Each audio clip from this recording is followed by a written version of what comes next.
Hello there, Drew Hanish of Whiskey Lore, and time for the last matchup of the three new expressions of Glenglassaugh. Now, 2 weeks ago I started with the Evolution, last week I went to Revival, this week I am doing Torfa, and I am doing what it's going to be replaced by, in this case Portsoy, which is a geographical location, a town in Scotland, not far from where the distillery is.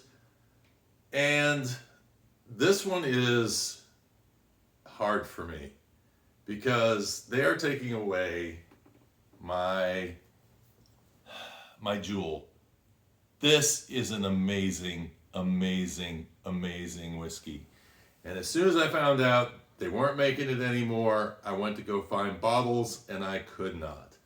And it broke my heart because to me, of all the whiskeys that I've had, this is a top fiver for me. All the whiskeys I've had, top fiver right there, and it's going away. So I have been waiting with bated breath for this replacement to come along, and so here it is. Portsoy.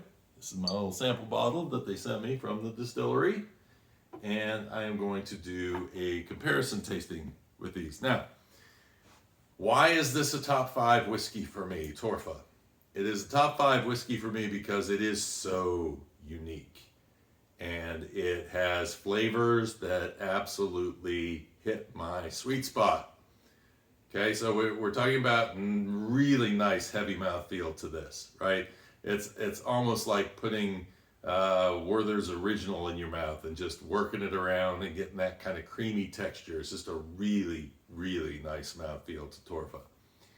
On top of that, the flavors that you get through are salted caramel. So these are coastal whiskeys. It's going to pick up a little bit of that briny influence.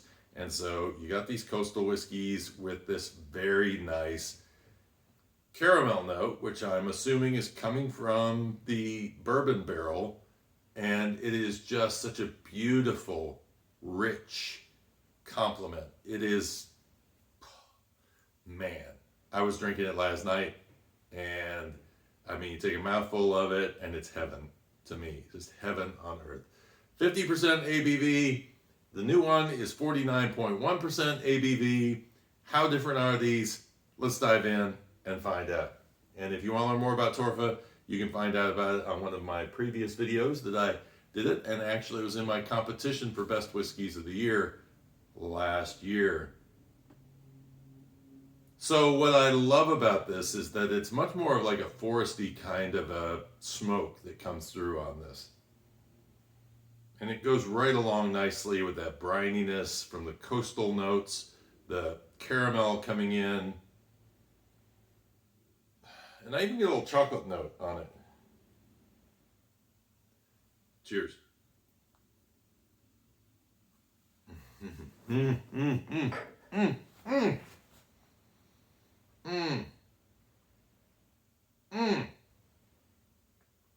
It's a whiskey that doesn't take long.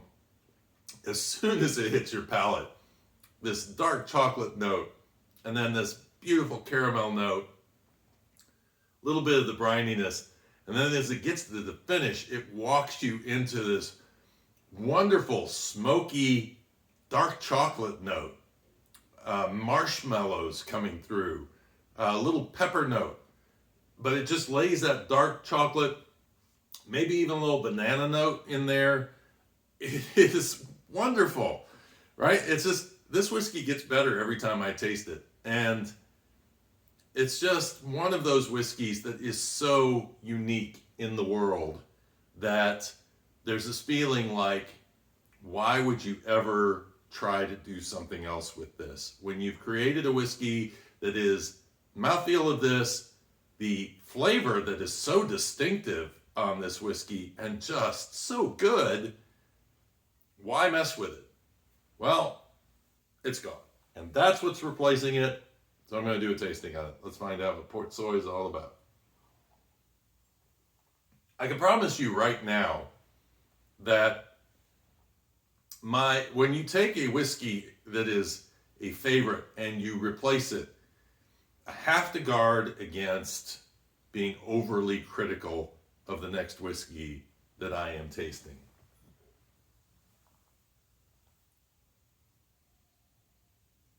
Immediately it's different. Immediately it's very different. Here's the thing about this whiskey is that this is much more medicinal smoke. This actually reminds me of an Islay whiskey, and it doesn't remind me of, say, Lafroig or Ardbeg. It's not that ashy smoke. It's not the seaweed smoke. But there is that medicinal quality that is what I call the Band-Aid note. So it definitely comes through with that Band-Aid note. And I don't know how they're getting the Band-Aid note in there, because that doesn't seem like there's a lot of iodine on the North Sea, but maybe there is, because that's where the distillery is located. If there are fruit notes in here, they're very light. I even maybe sense a little cinnamon in here, along with that salty smoke. So in this, it's much more pronounced on the smoke side of things. Cheers.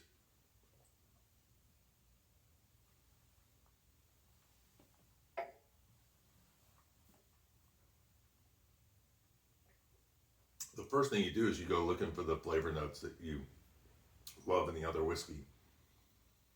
And none of them are there. Completely different. I might have to take another sip, because again, I kind of got lost in that idea of Torfa. The one thing I'm definitely pulling out of this is burnt brownie. So there's like a burnt brownie note coming through. So we're getting chocolate, a little bit of like walnut kind of flavor, and then I'm pulling in some of that char coming through.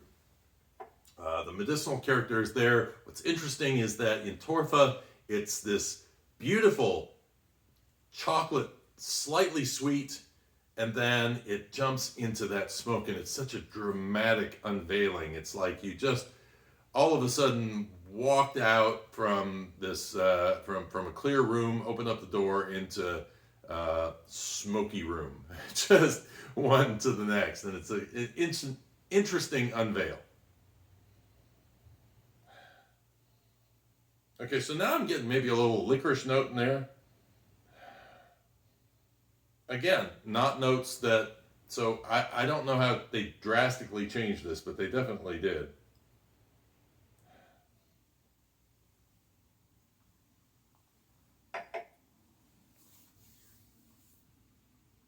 Yeah, brownie with smoke. A smoky brownie.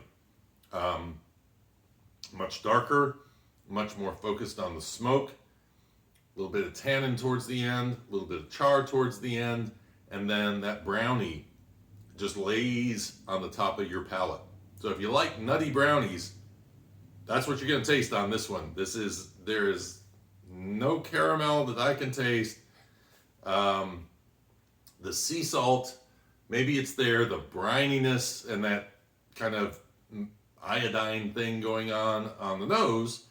Once you start getting into drinking the whiskey, that becomes a little bit of a backseat flavor, and these other things stand out a little bit more. I can't say that I'm excited. I will say this: if I tasted this whiskey on its own, without knowing its predecessor, I would probably find it to be an interesting experiment in trying to make a Highland whiskey into a Islay whiskey, because it is bringing a lot more of the characters of what I would expect out of an Islay whiskey to it than it is bringing me what I would expect out of the Highlands, and it definitely is not going anywhere that Torfa has gone. So I hate to tell you guys to go out and buy Torfa if you love it, because I want you to save the bottles for me so that I can go find it and stock up, because I need to find as many bottles as I can. The other thing is, hopefully maybe someday Torfa comes back. I would love that. I honestly think that it would be an interesting addition to their lineup, because it is so different from Portsoy, that they are two completely different whiskeys. I wish I could say the mouthfeel on Portsoy was up to where Torfa is, but it's not as prevalent to me. And I think because, in a way, that caramel note that you're pulling out really kind of lends itself to that whole Werther's original kind of mouth coating feel and that experience. Whereas this, it really draws you into the smoke much more. It's a bit more heavy-handed in that area, and the brain doesn't naturally start looking for mouthfeel when it's getting attacked with this smokiness. So, I don't know. My feeling is I would love to see Torfa continue on if there's any chance that they can do it. And then if you are into smoky whiskeys, the Portsoy might be one you want to add to your collection, especially if you like a little bit more of the medicinal character and you like that kind of, it's definitely a brownie note because, like I say, milk chocolate, I could say dark chocolate. No, it's kind of that nutty, fudgy, brownie kind of a note that's coming through on this. Hope you guys enjoyed this. I hope it was informative, and knock on Glenglashaugh's door and say, hey folks, Torfa is awesome. It's an incredible whiskey. It doesn't need to go away. Yes, you're coming out with new, beautiful, elegant bottles. Maybe you're trying to give a different impression, but I'm telling you right now, the perfect dessert whiskey for me is Torfa, and I would love to see it continue on. What do you guys think? Have you had Portsoy? Have you had the Torfa? Leave your comments, and would love to hear those. And I'm just about to get back. I know it seems like I'm actually here, but I'm not. I'm in Scotland right now. I pre-recorded these a little ahead of time. I am doing my rounds for my next book, which I say next book. You haven't seen my next book yet, which is the Lost Distilleries of Tennessee, or the Lost History of Tennessee Whiskey. The next book after that will be another travel guide, and it will be the Scottish Isles, and I'm really looking forward to that. So anyway, just a little teaser there. Hope you enjoyed this. Until next time, cheers. Oh, I'm gonna milk this bottle. And Slainte.